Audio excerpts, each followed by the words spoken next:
Good afternoon, folks. Welcome to the rant. I'm going to rant about three topics today.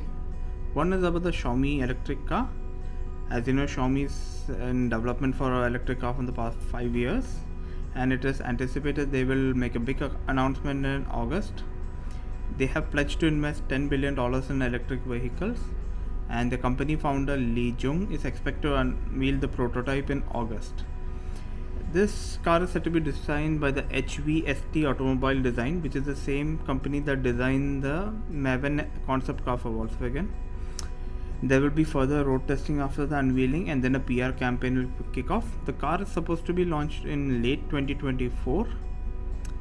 It will be built in the Yizhuang plant, and there will be at least a manufacturing expected of around 150,000 cars a year. It's coming in two segments, A plus and B segment, and there's supposed to be initially there will be around 4 models.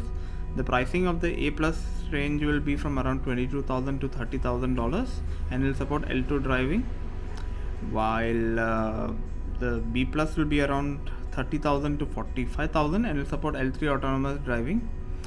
This R&D team will have over 1,000 employees, and it will continue to grow. As you know, everyone wants to have a pie of the electric vehicle because that is the future, and by the time 2030, 2035, we really hope half the world will be in electric from the fossil fuels. Okay, if you like this rant, give me a like, share and subscribe, and you can also give me a comment so that I can keep improving myself. Thank you. Have a nice day.